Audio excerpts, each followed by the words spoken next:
Ok.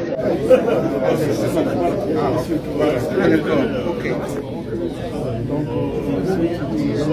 merci, parfait. J'allais vous demander une dédicace, mais c'est bien. Merci. Je suis Joël Amouvet, je ne sais pas si la question a été abordée ici. Vous aviez programmé le sommet sur le panafricanisme à l'année, vous l'avez soit annulé ou reporté. Le fond de ma question, c'est que au Togo, il y a un bouleversement depuis très longtemps qui s'est intensifié depuis 2004 et qui a été accompli en quelque sorte par ce que le régime a fait, c'est-à-dire un changement de régime sans aucune consultation référendaire.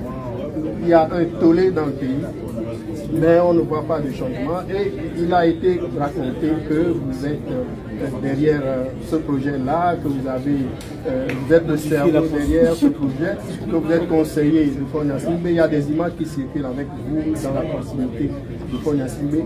Et ma question est de savoir si vous aviez pris conscience de la situation que prévaut au Togo. Si oui, quelle serait votre approche de solution à cette situation-là, parce que le peuple est toujours. Alors, je vais répondre en plusieurs volets parce que je n'avais pas obligation de répondre, mais j'ai tendance à répondre à toutes les questions. La première des choses, c'est que comme disent les Anglais, mon concert n'a jamais été des bagarres intérieures. Okay. Jamais. Je n'ai pas un regard, comme je viens de vous le montrer, sur un pays en particulier. Ça, c'est une première chose. Donc, dans tous les pays continents, vous avez des crises politiques permanentes. Dans le mien, on me fait le reproche, je ne veux pas passer en permanence. Et le fait de connaître Faure Gnassingbé, si c'est ça qui me condamne à mort, alors je vous donne l'arme pour m'abattre tout de suite. Non, ce n'est pas une condamnation à mort. Parce qu'il y a beaucoup eu d'appels à m'assassiner. Ah oui. 324 déjà appels à assassiner. Quand une opposition est comme celle-là, je dis mon respect. La deuxième chose, c'est que je mets au défi quelqu'un qui puisse trouver un reportage unique sur le Togo. Ça n'est jamais arrivé. Vous aviez dit dans une téléphone que vous aviez choisi le Togo plutôt pour cette conférence-là du Mansa parce que le Togo est un havre de paix. Et je peux le dire en même temps. Je peux même le dire que c'est un havre de paix. Le problème est que si vous ne laissez pas parler, vous êtes en train de faire comme tous les autres. Vous êtes en train de faire comme tous les autres qui appellent au crime. Et j'ai pas envie de faire ça. C'est pour ça que j'ai la gentillesse de répondre parce que j'avais dit que je n'ai pas envie. J'ai pas envie. Ok. Moi j'ai des amitiés. Il y a des gens dans le monde qui sont mes amis. Je ne choisis pas en fonction de ce que les autres ont pensé ou pas. Mais je n'interfère pas dans l'histoire du Togo. Ça, c'est une première chose. La deuxième chose, c'est que c'est triste que les Togolais puissent penser qu'une personne comme moi, je puisse interférer sur une constitution. Vous me donnez un pouvoir extraordinaire. Or, vous savez très bien qu'il y a la modification. Non, on ne sait pas. Si vous le savez, non. Arrêtez de jouer aux enfants. Si vous le savez, dites-le-nous. Arrêtez de jouer aux enfants. C'est pas à moi de venir vous le dire. Vous savez très bien ce qui s'est passé. Donc, j'ai plus envie de rentrer là-dedans.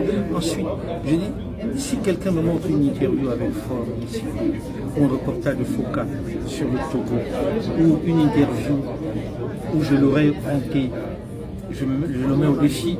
Ça, c'est la première chose. La deuxième chose, je ne vais pas me justifier sur mes amitiés. Je suis désolé.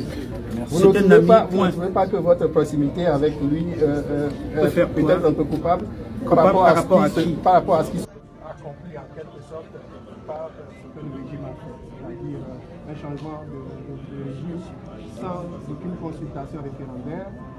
Il y a un tollé dans le pays, mais on ne voit pas de changement et il a été raconté que vous êtes derrière ce projet-là, que vous êtes le cerveau derrière ce projet, que vous êtes conseiller de Fonia Simbe. Il y a des images qui circulent avec vous dans la proximité de Fonia Simbe. Et ma question est de savoir si vous aviez pris conscience de la situation que prévaut au Togo. Si oui, quelle serait votre approche de solution à cette situation-là, parce que le peuple est debout. Alors, je vais répondre à plusieurs volets parce que je n'avais pas obligation de répondre, mais Ouais. La première des choses, c'est que comme disent les Anglais, mon concert n'a jamais eu des bagarres. Jamais. Je n'ai pas un regard, comme je viens de vous le montrer, sur un pays en particulier. Ça, c'est une première chose. Donc, dans tous les pays, vous avez des crises permanentes. Dans le mien, on me fait le reproche, je ne peux pas passer. À New York. En permanence. Et le fait de connaître fort bien cité, si c'est ça qui me condamne à mort, alors je vous donne l'arme pour m'abattre. Non, ce n'est pas une condamnation à mort. Parce qu'il y a beaucoup d'appels à mort. Ah ouais? 324 déjà appelés assassinés. Quand une opposition est comme celle-là, la deuxième chose, c'est que je mets au défi quelqu'un qui puisse faire un reportage. Sur le vous aviez dit que vous aviez choisi le Togo plutôt pour cette conférence-là, ça, parce que le Togo est un havre de paix. Et je peux le dire en même temps. Je peux même le dire que c'est un havre de paix. Le problème est que si vous ne laissez pas parler, vous êtes en train de faire comme tous les autres. Vous êtes en train de faire comme tous les autres qui appellent non, pas nécessairement. Et j'ai pas envie de faire ça. C'est pour ça que j'ai la gentillesse de répondre parce que j'avais dit que je ne me pas envie. Je pas envie. Ok. Moi j'ai des amitiés. Il y a des gens dans le monde qui sont mes amis. Je ne choisis pas en fonction de ce que les autres ont pensé ou pas. Mais je n'interfère pas dans l'histoire. Ça c'est une première chose. La deuxième chose, c'est que c'est triste que les Togolais puissent penser qu'une personne comme moi, je puisse interférer sur une constitution, donner un pouvoir extraordinaire. Or vous savez très bien. Non, on ne sait pas. Arrêtez de jouer aux enfants. Arrêtez de jouer aux enfants. C'est pas à moi de venir vous le dire. Vous savez très bien ce qui s'est passé. Donc j'ai plus envie de rentrer là-dedans. Ensuite, si quelqu'un me montre une interview avec Fort, un reportage de Foucault sur le Togo, ou une interview où je l'aurais invité, je le mets au défi. Ça c'est la première chose. La deuxième chose, je ne veux pas me justifier sur une amitié.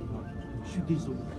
Vous ne trouvez pas que votre proximité avec lui peut faire peut-être un peu coupable par rapport à ce qui se passe dans le pays? Est-ce que je connais vos amis? Par rapport à la souffrance? Je connais vos amis?